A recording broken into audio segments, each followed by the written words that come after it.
graduated nursing school in 2019, and then May of 2019 to be exact. And then in August of 2019, I was accepted into the new graduate program at Cottage Hospital.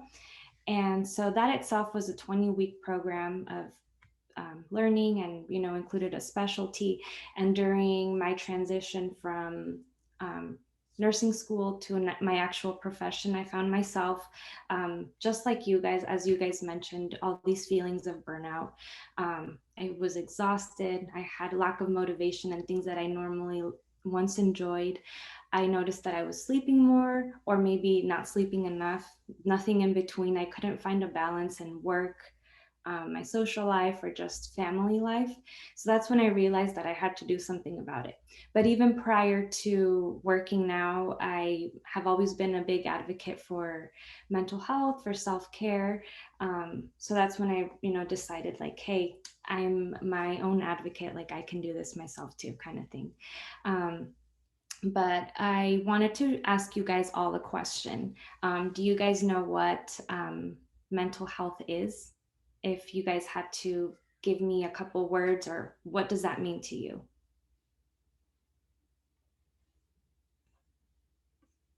Anyone?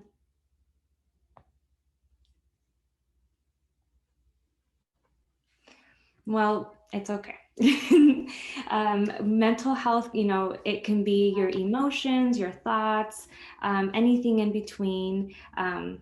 Like Vanessa said, how you feel. Yes, that's very true. And sometimes, we tend to keep those inside, and, we might not tell everybody, and not that we have to, but our mental health is just as important as our physical health. I think the thing that, or the stigma around it, is that just because we can't see it doesn't mean it doesn't exist. So, if we have some kind of injury, we treat it, right? And if we're not feeling the greatest, we also need to address that, whatever's living in our mind. But with that said, as you guys all kind of go on to your careers, or even right now in your education in college, university, you'll probably feel overwhelmed at some point or another, as many of you guys are right now. And for me, that means that I need to be taking care of myself as a nurse. So, not that I keep relating it to myself, but just as an example, as a frontline healthcare worker, we're 5 times more likely to experience PTSD. And that's not to say with the pandemic that just happened, but we see a lot of the traumas coming in. So there's things that I'll never, fully recover from. And I'll be completely honest, and at some point I've had to see like a therapist to kind of forget, or kind of deal with the traumas that I've seen at work.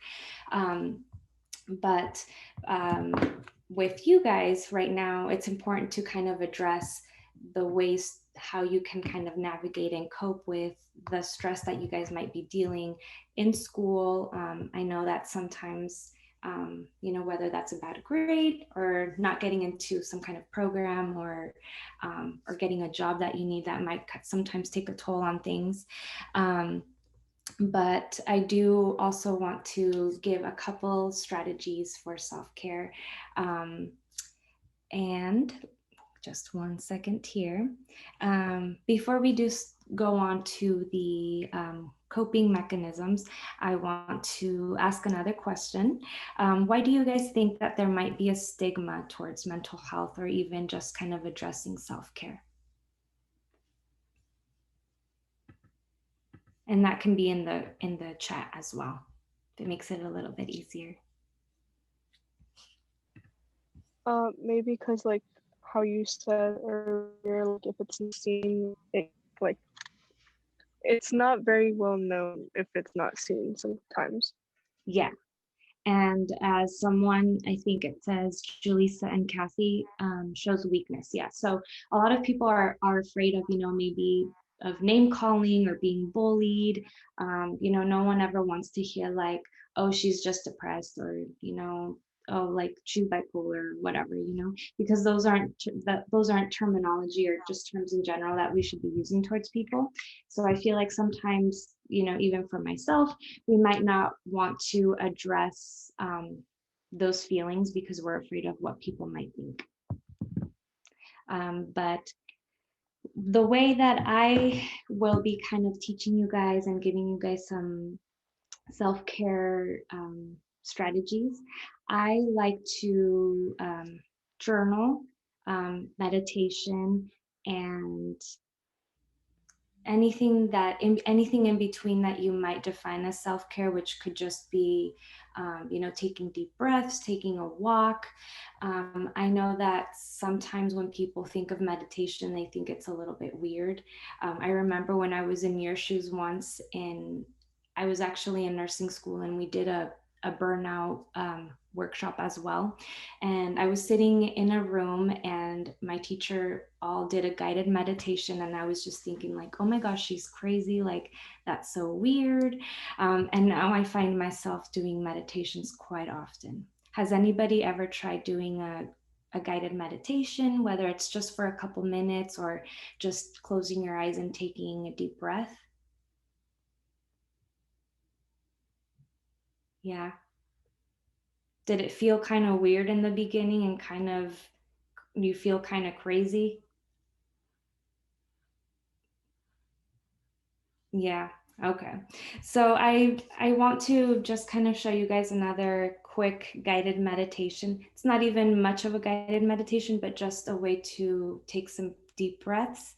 So wherever you guys are right now, whether you're in the car, if you're at home, or in another state or country, just take a seat, and we'll start off by, keeping your hands down. You can keep them on your lap or just let them down. Make sure that your feet are touching the ground.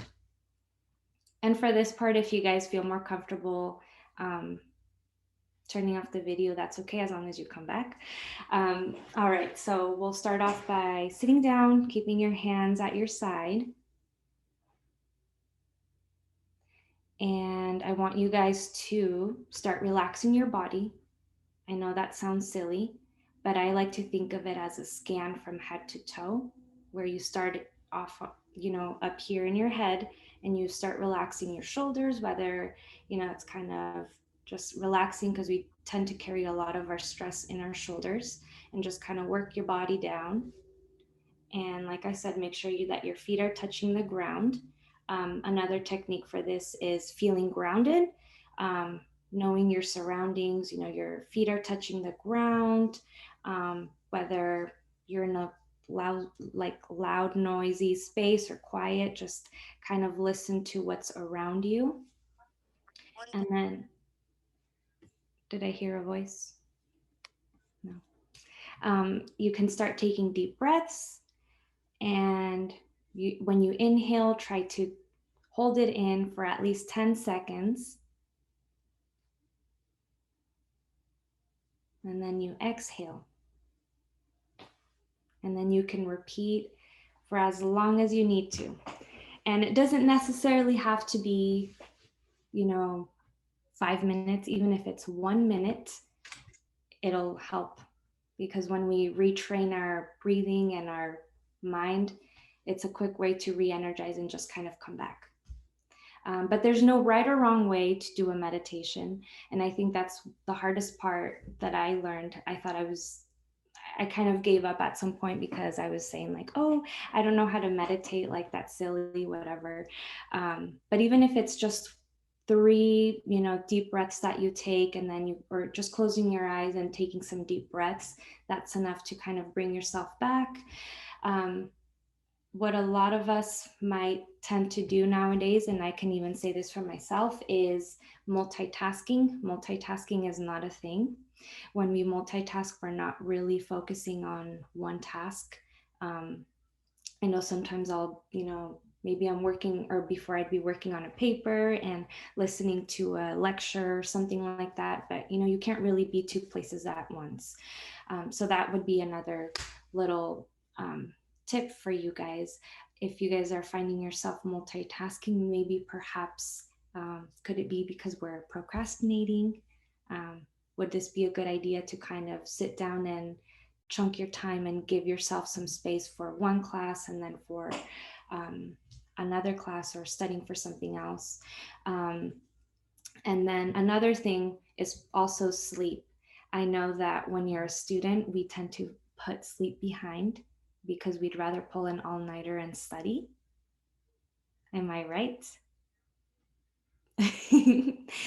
So, something that we should consider is having a steady sleep schedule, whether that is setting an alarm on your phone and a little reminder, giving you a heads up like, hey, it's almost time for sleep, or just simply taking a nap if you need to. And then another thing I'd like to mention too is journaling. Um, does anybody here journal or have an agenda where they carry with them? I know that even nowadays I carry an agenda and I write everything I need to do, because if I don't write it down, it's not going to happen. um, so that would be another good idea if you're someone who likes to jot things down, and that doesn't necessarily have to be on a physical journal or diary or agenda. It can be on your phone. I know nowadays there's tons of apps out there that help you stay on track and focused. um, so that would be a great idea. And I know doodling helps as well. Sometimes just kind of doodling and getting those, whatever it might be inside that you just need to get a hold of and just keep it together. Um, and lastly, I wanted to have you guys think, and I want somebody to tell me here how they can help another person just based off these little tips here today. How can you help someone um, with self care or with mental health? What's one thing you can do with yourself, with your family, or just in the community?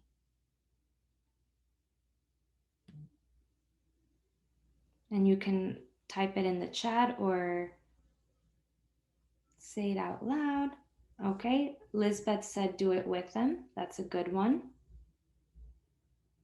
And even when you do a self-care activity, you can even educate them about it, let them know what self-care is and why it's important.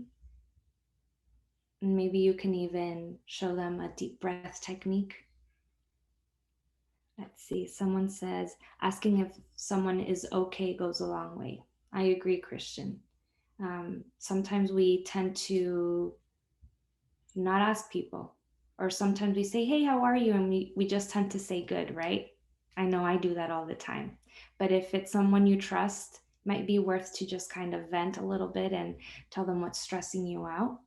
And then Lisette says, remind them it's okay to take breaks, even if they are small breaks. I like that. And that's very true because our mind and our brain can't work for long periods of time.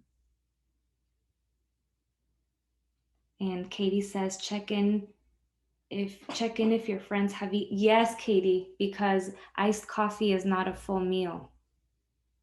It's not. And Katie will add to that with the nutrition. I think that's a great segue. Making sure that you eat well is a great one. Yes. Are you ready for me to jump in? Yes. Okay, awesome. Well, thank you, Lizette. Even I remember hearing someone say like breathing just, once or twice. I remember thinking, does that really do anything? But it really does. And for those of you who are researchers and scientists, there's a lot of really interesting research behind breath work and connecting with your breath and what that does for your mental health. So thank you for sharing that. Okay, so I am going to speak a little bit before Katie Cruz finishes it up. I'm going to talk about nutrition. So many of you know, many of you don't know, but in addition to my passion for working with you all, helping students get into college and succeed in college and professionally, I also am really passionate about health and nutrition and overall wellness. And that led me, I currently work part time at Sansom Diabetes Research Institute, where I'm very much in the nutrition and research space. I help individuals, teens, adults, families learn how to implement healthy lifestyle changes, one of those being diet, so that they avoid illness, avoid health complications. and basically just live happier, healthier, more productive lives. And I also practice what I preach. I work really hard. I work a lot of hours. I have a pretty crazy schedule. So one of the ways that I take care of myself, in addition to, for me, it's like connecting in nature and connecting with friends and family. But in addition to that, one of the ways I take care of myself is through what I eat and how I nourish my body that way. And over the years, it's really become a big passion of mine, and it brings me a lot of joy, and it makes me feel good thinking about the different kinds of meals that you eat can either harm your health or help your health. So that's kind of an interesting way to talk about it. Um, so I'm a strong advocate that a healthy diet is part of any successful self-care plan. And what we all know is how what we eat impacts our physical health, right? Like, there's so much research behind how we eat today can prevent diet-related illness down the road, like diabetes, obesity, heart disease, even some kinds of cancer. Not things that you want to experience in your life. So diet can really improve your quality of life and prevent a lot of that. It right now can make an impact on your energy levels, your mood, just how you feel overall, and your academic performance too. So I was surprised in my research finding out the connection between food and mental health and how closely they are connected, because food and physical health is a little more intuitive, like we get that.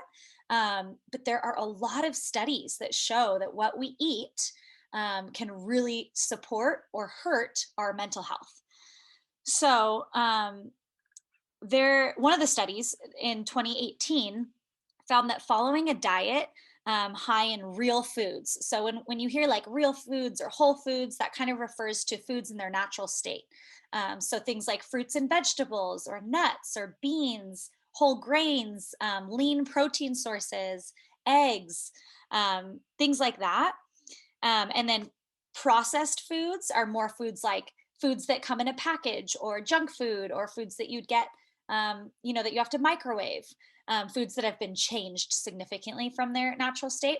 So back to this study, they found that following a diet high in whole foods, fruits, vegetables, fish, olive oil, antioxidants, and a low amount of processed foods was associated with a significantly decreased risk for depression and anxiety. And conversely, they found that a diet high in processed foods and processed meats and refined grains and high in sugar, so a lot of those like dessert foods, and low intakes of fruits and vegetables is associated with a higher risk for depression and anxiety.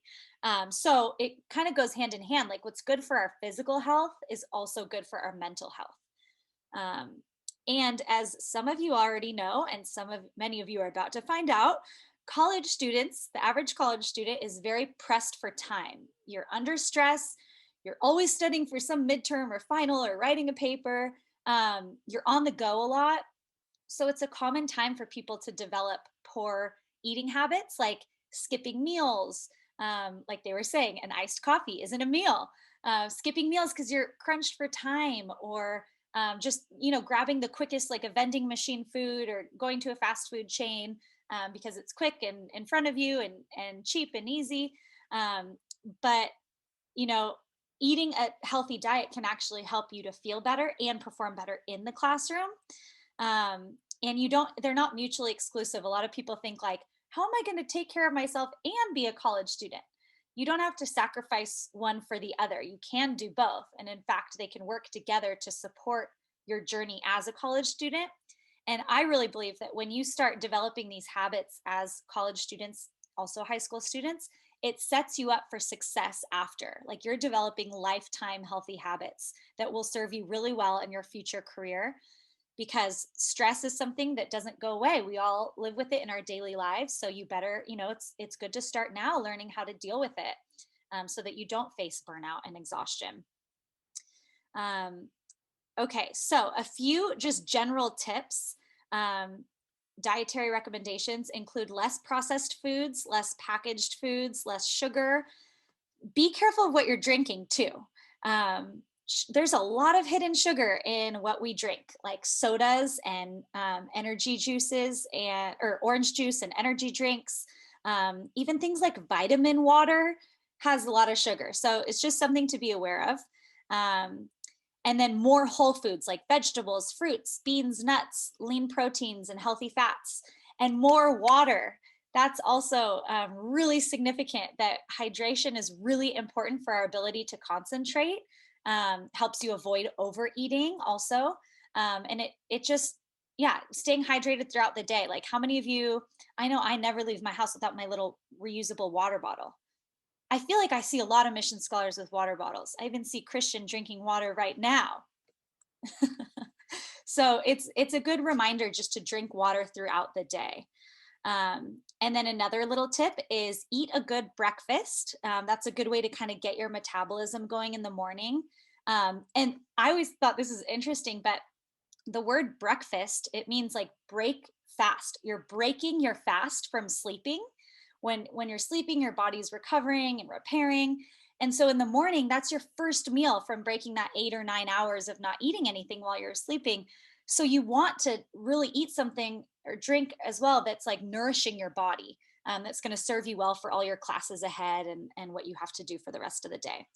And then something that's really helped me too is keeping healthy snacks around for yourself. Having like small, frequent meals throughout the day can give you energy and allow you to focus. We all know what it feels like to come home and you're just ravenous and you're so hungry. You're just like going to eat anything that's there. So kind of trying to prevent that and having little healthy snacks. So some of my favorite go-to snacks: celery and peanut butter. Anyone have celery and peanut butter out there? It's one of my favorites. No, I'm getting a lot of no's. Okay. Apples and almonds. Hummus. If you like hummus, there's so many different things you can do with hummus, like on a little whole wheat wrap, or you could have it with cucumbers and carrots, nuts and dried fruit, whole wheat toast with avocado, avo toast. I know that's very popular these days. So just kind of trying to plan ahead for that so that you have those snacks and that you bring them in a little Ziploc bag in your backpack or your purse when you're walking around campus. And that prevents you from, like, if you're walking by a vending machine, and there's just always chips and things on college campuses. So just kind of thinking a little bit ahead will go a long way. And then limiting your caffeine and sugar intake. So be aware of what's in your cup, what you're drinking. And just making eating a priority, taking care of yourself a priority. I've learned that taking care of ourselves is not selfish. I know we're all people that really, like I mentioned earlier, like to give to others, and we're balancing a lot of responsibilities. But when you take care of yourself, you can show up for your friends and family in bigger ways than you could if you're just pouring out and outputting all of this and not taking care of yourself. You're going to reach burnout really quick. And I know I've experienced that and don't want that for any of you. So these are kind of strategies to prevent that. So any questions on any of that first before I?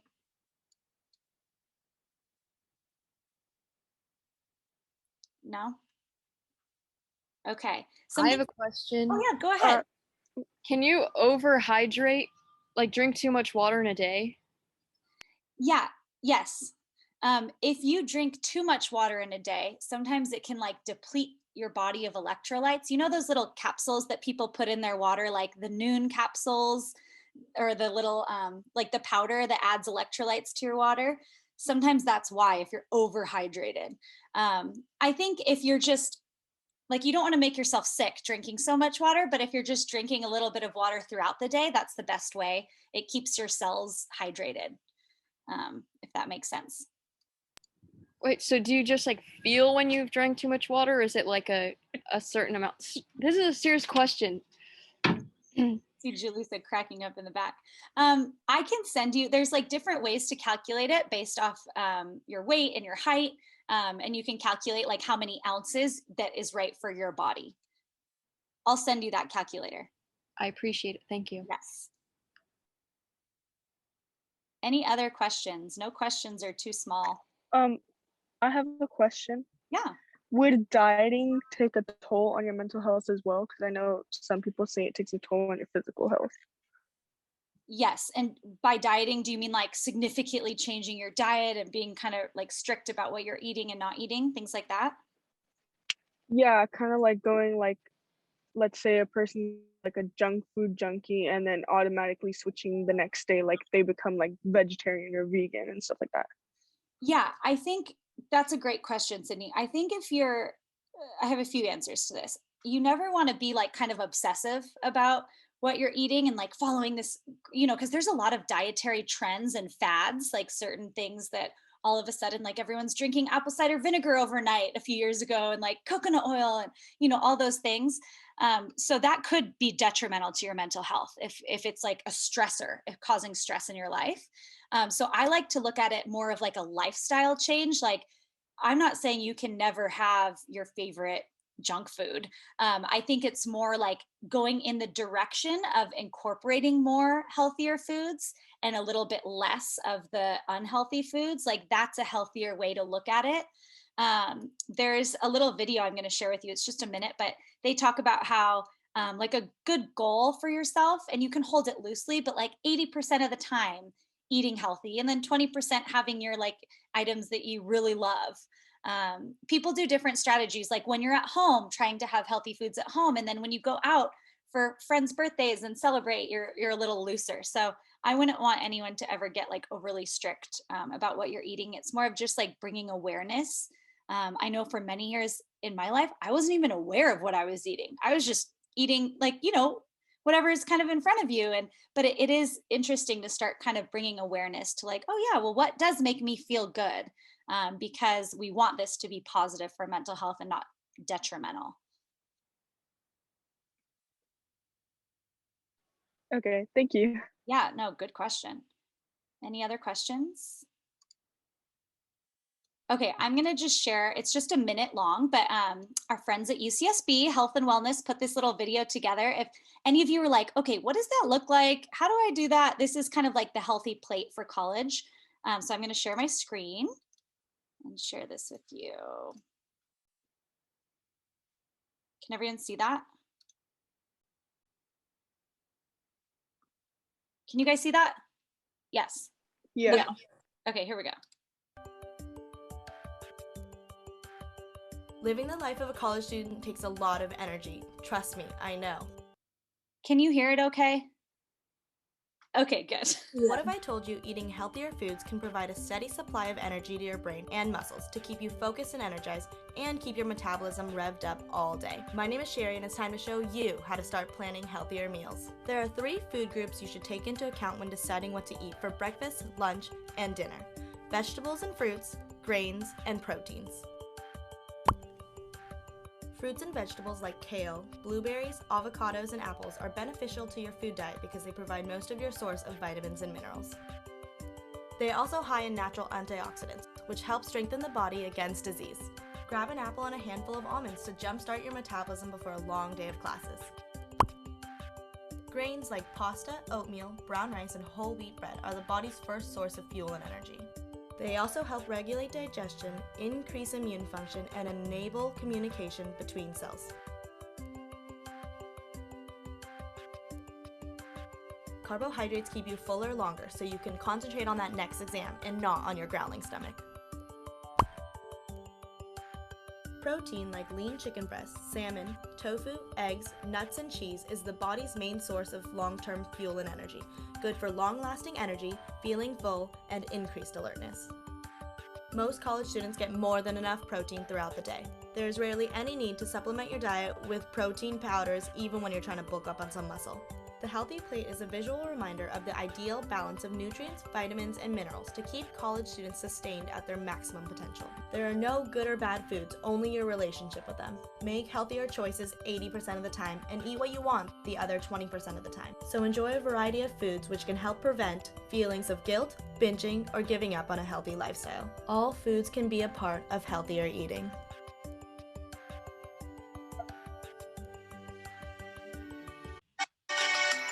Okay, oops, sorry. Hold on. There we go. Okay, sorry, I had to find where that browser was. So that just gives you kind of a better idea. And then I have a whole healthy eating tips and tricks for you that I am dropping in the chat right now.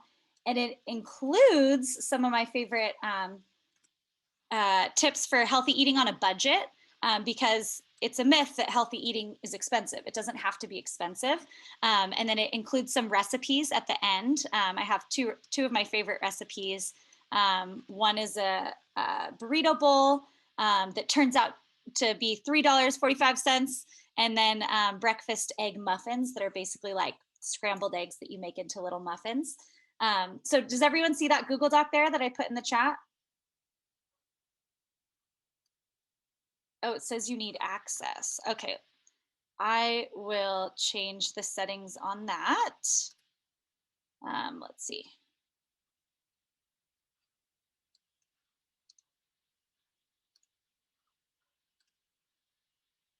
Okay, I just changed the settings, so hopefully.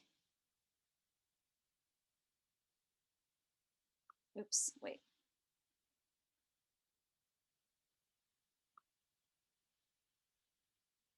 Okay, can you see it now? Yes? Awesome. Yeah. Okay, good. So that's just more strategies for you. It goes through, actually, a first generation college student put these little 19 tips and tricks together that helped her through her freshman year in the dorms too. And then the last two are just fun recipes. So that's all from me. I'm going to pass it over to Katie Cruz now. Hey everyone, again, my name is Katie Cruz. I am Julie and Kathy's cousin, so if you see me laughing at them, it's because of that. So, like Katie said, I'm an associate clinical social worker. So what does that mean is I focus more on the mental health side of social work. So I know social work kind of has a stigma. If you guys ever seen Lilo and Stitch, like Mr. Bubbles is a social worker and he takes away, like, you know, that's a form of social work. It's called DCFS. It's the Department of Children and Family Services. But I work with the Department of Mental Health. So I actually work with high schoolers, and here in South Central LA, a lot of my high schoolers are in the same boats as you. They are first generation students just trying to navigate, you know, this mental health system that can be very tricky and very complicated. And especially, I wanted to give a little backstory as to why I chose clinical social work as my profession. Same boat as you guys, like Katie said, I'm from Santa Barbara, went to SM, then I went to CC. Okay, guys, I know, calm down. SM, not all of them, okay. But I chose clinical social worker because I had I had a hard time growing up with trying to figure out balancing what my parents wanted me to do versus what I wanted to do. And this constant expectation of, well, my parents came to this country, and that can be a very hard burden to carry as a child, especially just trying to navigate all these resources. And, you know, this concept that, like Lizette was talking about, that mental health, if you don't see it, it's not a real thing. And that's a very common thing in like the Latino community, especially. I remember, you know, I was having panic attacks and I didn't know I was having them. I was told that I was being dramatic. And so once I started realizing that, you know what I actually have is it's a problem. It affects every aspect of my health. It was environmental, physical, emotional, mentally, physically. I said physically already, but it was just, it's a lot of hard work. And so I wanted to be the person that I needed when I was younger. And so I went to see the social worker at the high school, SM. At the time, there was a school social worker, which is another aspect of social work that you can do. You can do counseling through the school, through any other system. But I really enjoyed what she was able to do for me, because she got to meet me at school, but we were able to talk about different aspects of my life, like being a first gen student, applying to colleges, figuring out, you know, like what it meant to have a general anxiety disorder, which is something that I still deal with today. And then going to therapy and just trying to figure out how to navigate that. And so what I want to focus on today is self-care, but self-care that is easy and accessible to you guys. I know, on Instagram and TikTok, a lot of what self-care looks like is going to Forever 21 and blowing $300 on things and like, oh, being like, haha, self-care, that is a form of self-care. Don't get me wrong. I love to do that too, but not everyone has access to do that or the resources to do something like that. And that was especially true in college. When I realized that, besides navigating how to be a college student in this new system, you're far away from home, you're away from your usual support system. You go back to your apartment or your dorm and you realize your mom didn't make you something to eat and you need to figure out what to do. Those things are very complicated. And so a form of self-care, like Katie was saying, is feeding yourself. And self-care is different in so many different ways. Self-care can mean, checking in on your emotional, mental side, your physical well-being, your spiritual well-being too, which is something that we don't really talk about, but it is an area, and also financial and environment. Financial is especially hard in college, which is really nice that you guys have this resource like this program to help you navigate that. Shout out to Estefania. Estefania is actually my best friend, so I know she's helping y'all out with that. But focusing on the mental. So I have my little thing here. Accessing mental health or having that conversation with your family can be especially hard. I know for me, and I don't mean to make this about me, but for me, it was really difficult to talk to my parents that, hey, what I'm going through, I need to seek help, because a lot of the times in Latino community, we're very family oriented. We keep things within the family. We don't go anywhere else because it either may be about culture, shame, whatever it may be. But these things are normal, and a lot of things that I deal with my own clients is parents saying, oh, like they're just being lazy, or they just need to study, and then that's it. That's all they have to do is study. Studying is a lot of work. I bet you guys know that. You guys study for SATs, you guys study for AP tests, writing these college essays. It's a lot of work, and it can take a lot of brain power, and then you get burnt out. And especially if that's all you're focusing on, you get burnt out quicker because you're not putting attention to any other aspects of your life. So let's see. Again, what I'm focusing mostly on is easy access to self-care. So what I was able to create for you guys, and I'll drop it down on the chat, is a resource of self-care things that a college student can do. So it focuses on, I don't know if you guys are going to UCs, CSUs, privates, Ivies, congratulations, that you do have access as a student to services through your insurance. So through your insurance, whatever it may be, whether you opt out for your school insurance or you have your own private insurance, you qualify for mental health resources, you qualify for nutritionists, you qualify for meds if needed. And that's something that as a student that you should really take advantage of, because you're initially paying for these services that are for you, for your access whenever you want. Also physical health, I think there's an aspect of you pay for a gym membership at school, so go to that. There's PE classes that you can sign up for to hold yourself more accountable, get college credit while you're at it as well. And for nutrition, a lot of schools have food pantries. So when I first moved out, I did not know how to cook for anything. Trader Joe's heated up food was my best friend. I barely learned how to make spaghetti when I was like 20. And I know it's embarrassing, but having access to the food pantry was something that I know there's a stigma. There was a stigma for me because I was raised that, all these things are a handout.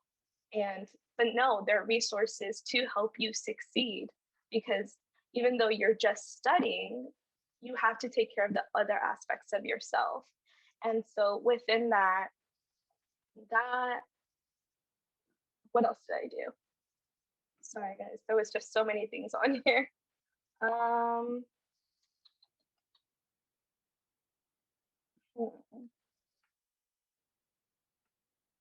Okay, I'll just drop it in the chat because there was a lot of things in there. But self-care is what you make it, really. There's many different types of self-care. Like Liz was saying, meditation might work for you, journaling might work for you, but it's not all about, let me try all these different things at once. It's taking your time with it. You are not going to look at a list of self-care and you're going to stick with it forever. No, when it's like therapy, it's mental health. It goes up, it goes down. It's ever changing. And as busy as you guys are going to become, you guys already are, ultimately you are the ones in charge of your body. You are the ones in charge of your mind. And it's very important to take care of yourself. A lot of the things that we say in this profession of mental health is you have to put your oxygen mask before you can help someone else. So a lot of the times, a lot of therapists go to other therapists because it's hard imagining, like, I have 20 high schoolers. I see 5 each day. And then so hearing all of that and then coming back and, oh, I have to take care of myself. I have to feed myself. I need to go to the gym. I need to make sure that I'm doing all these things. Sounds super overwhelming. And I saw your eyes pop out like, oh my God. But yeah, that's life. And life can get messy, but initially you are the one in charge of yourself. You need to take care of yourself. And college is where you first get it, because you guys are so used to being at home. Someone takes care of you. Someone's able to pick you up. You drive yourself. There might be food at home already there. But once you leave, it's all on you. It's a learning experience. And just because something doesn't work out one day with your self-care, okay, don't give up. Learn to forgive yourself. And that's the thing with self-care, is you're taking care of yourself and you're forgiving yourself in that form. So I will drop the link over here in the chat. There's also a really good resource list for if and when you want, either one of you guys wants to start your mental health journey with a therapist. There's a directory specifically for Latino identifying therapists, which is really cool and really interesting. I won't be shy with y'all. I've had 7 therapists in the past, and you don't have to settle. And that's the thing. You should never settle. You should always strive to want to do better for yourself. And just because one therapist doesn't work out with you, that's fine. That's it. And then you learn what you want and how you want to help yourself through that. So any questions or whatever it may be, just let me know. Anyone have questions for Katie? I have a question. How do you handle social pressure? Ooh, social pressure in what way? Like either from your family or from your peers or friends, I don't know.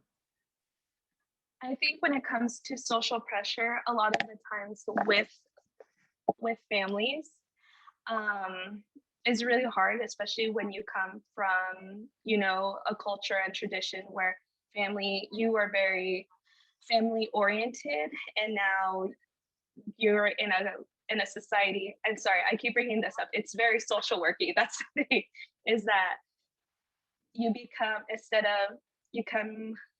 your own person, and you're trying to do and navigate what you want to do, right? I think with social pressure, it's honestly communicating, like openly saying what your boundaries are. And I know that's terrifying. And it's something that, I can tell you right now, oh yeah, set boundaries with your parents. It's hard. It's really, really hard. But finding finding ways that you feel comfortable. So if that means talking to your friends about like, hey, like I'm having this issue with my parent, whatever it may be, can you do this role playing experience with me? Like you pretend to be my mom, I pretend to be you, whatever it may be, just something like that. But with social pressure, it's really, you have to advocate for yourself. You have to have open communication, and it's the boundary setting, which is, again, so much easier said than done. But there's some, in the resource list, there are some ways to, I put a link to assertive communication, which is a communication skill where you take ownership of your own feelings, but you're able to communicate them in a way that is easy and not defensive. So you can check that one out too. Thank you. Any other questions? Now's your chance to ask.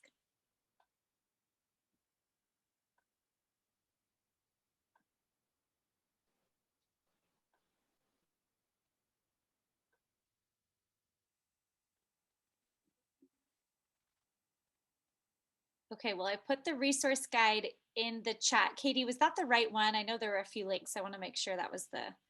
Let me see. That's what I was going to check right now. Yeah, that's the one. Okay, great.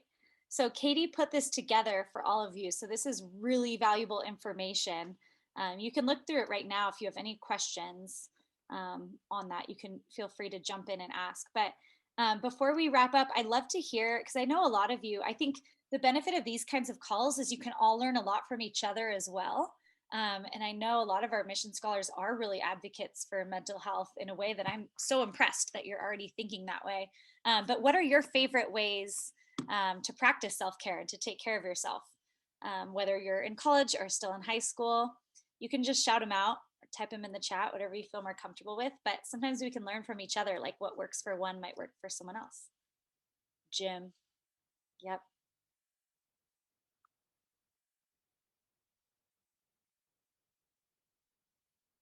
Dancing. Awesome.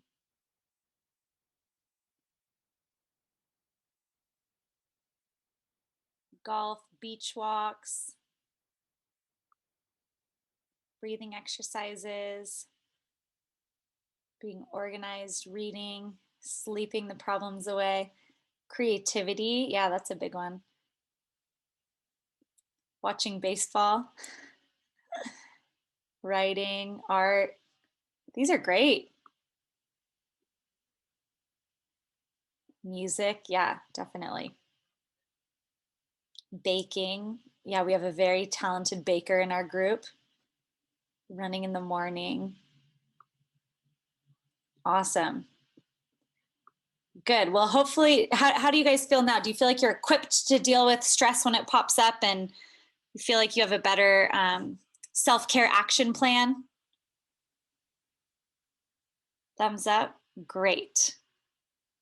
Awesome. Okay, well, any final questions either for Lizette or Katie while we have them as you're looking? I just want to add something. Yes. I don't know if you guys are familiar with Headspace, but Headspace is an app where there's tons of guided meditations when you wake up, to sleep, or just, 3-minute guided meditations. There is a special right now for students. It's $9.99 a year. I pay like $100 a year because I don't qualify as a student anymore. But there is a 7-day trial. If you guys want to give it a try, I promise you guys will love it.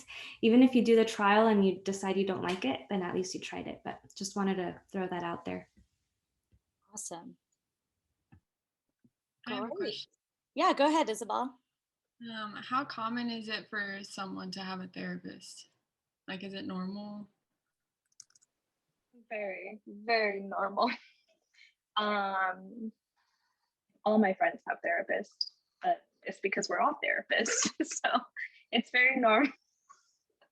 But yeah, no, I think in this, especially in, I don't know how any of y'all identify, but like in Mexican or Hispanic, Latino, whatever you want to call it, tradition and community, it's not talked about, but it is something that, especially with your generation, it's becoming normalized, and that's such a cool part of it, is that we all have these issues, and we can't all just fake it till we make it. We all should help and support one another.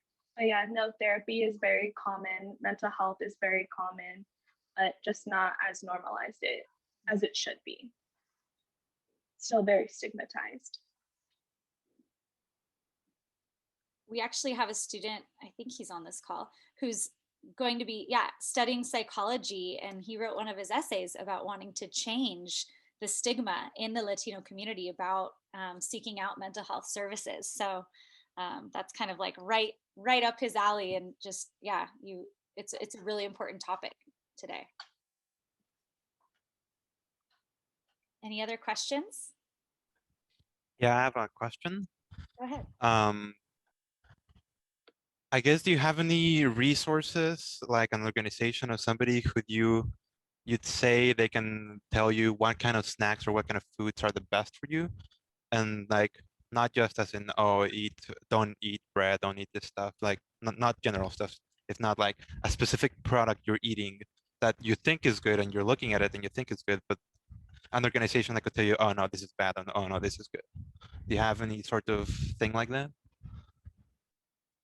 A resource similar to that? Well, actually, Katie, I want to ask you, because you mentioned that on college campuses they have access to nutritionists. So Johan is at UC Irvine, but do those schools like that? I'm not really familiar with that program, but where would they go for that?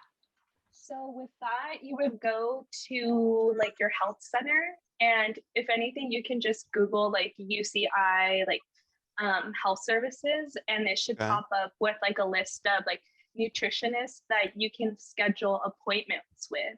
And that's why you can have like a more one-on-one experience. I know I did that at UCLA, and I was able to build kind of a nutrition plan with a nutritionist at UCLA. Okay. Yeah, and I'll look into that. Yeah. Something to take into consideration too is cultural foods. That was something very important to me with my nutritionist, was talking about how, always eating Mexican food and going and like, you can't access that much Mexican food when you go to Trader Joe's without it being somewhat weird. Again, Trader Joe's. So yeah, that's something, if it's important to you, definitely should consider into discussing and not being shy about it, because ultimately they are there to serve you. You're a customer, so you should get your needs met while you're there. Okay, thanks. Yeah, great question, Johan. Something that's like kind of concerning in myself is that like I don't really get like nervous, like stressed, I guess, like naturally. It's more of like when the people around me are stressing, then it's like, oh my gosh, should I be stressing too? And then I stress for like multiple reasons. Any advice for that?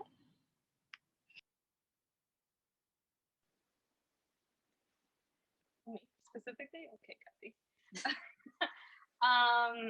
I think it's taking a step back. I'm like that too, where if I get around people who are who are projecting their anxiety over like onto you, where I know Lizette knows where I'm going with this, where a lot of the times it's just removing yourself from that situation. It's as simple as that it can be, or just taking a step back and just taking a breather and checking in with yourself. The body scan that Liz did, I do that a lot of the times, where you're just checking in with yourself and being, am I actually nervous? Am I actually anxious? Or is this what other people are projecting onto me? Liz, do you have anything to bounce off of that? I was going to mention the body scan too. Sometimes, like Katie mentioned, you feed off of other people's energies. But if you have to just step out wherever you are, take a breather, come back.